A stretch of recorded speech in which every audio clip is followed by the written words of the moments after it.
था रेवती। और अरुणत नगरी के रहने वाले महाराज रेवतक जो थे वो आनंद के पुत्र बताए जाते हैं। सनेह सनेह वक्त व्यतीत हुआ, लेकिन विद्वानों का कहना यह है कि रेवती का जन्म हुआ सतयुग में और भगवान कन्हैया के बड़े भैया बलराम का अवतार हुआ द्वापर में।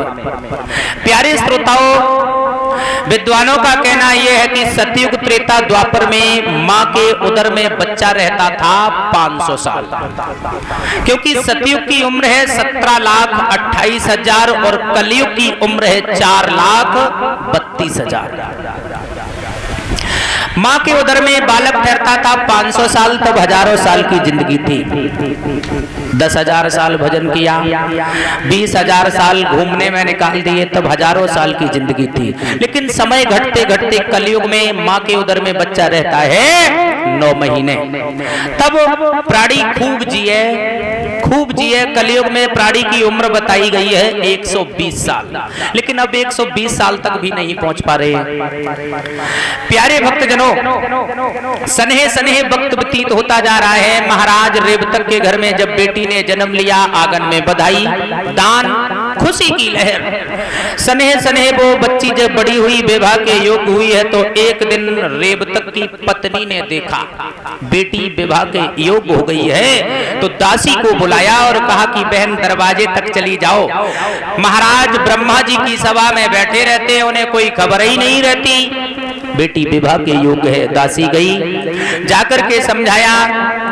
आज दासी के कहने पर महाराज रेवतक घर पे आए, और घर पे आने के बाद महारानी ने कहा, महाराज बेटी विवाह के योग है, और जवान बेटी को देख करके माता पिता को पाप लगता है, विवाह करो।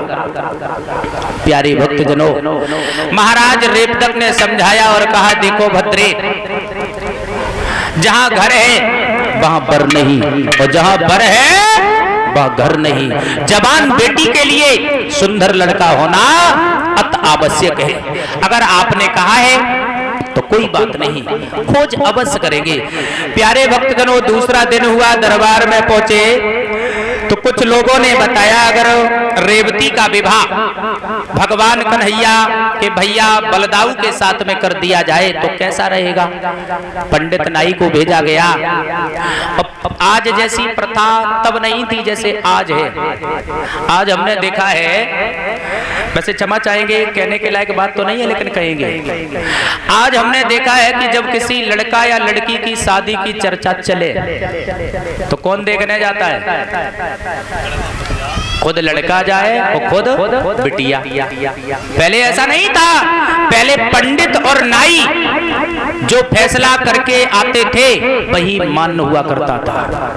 पंडित नाई गए, देखा, बलराम को देख करके वापस आए, रेवतक को बताया तो विवाह तय कर दिया गया। तिथि के अनुसार विवाह किया गया, और विवाह करने के बाद डोली में बैठाला तो रेवती की सहेलियां जो हैं वो दुआएं देती हुई रेवती से कहती हैं, बहन जा रही हो, लेकिन मेरी बात सुनो।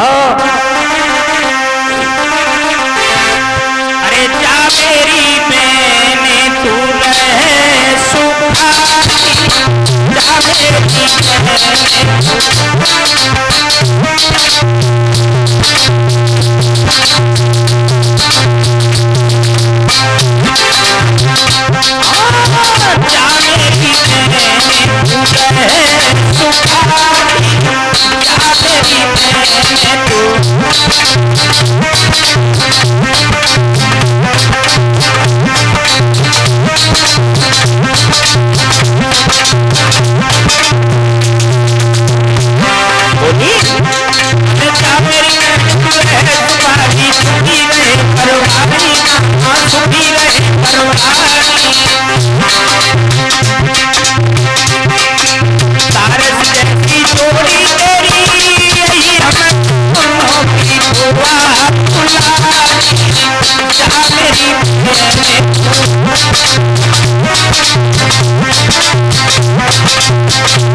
प्यारे श्रोताओं, डोली में बैठा ला विदा कर दिया।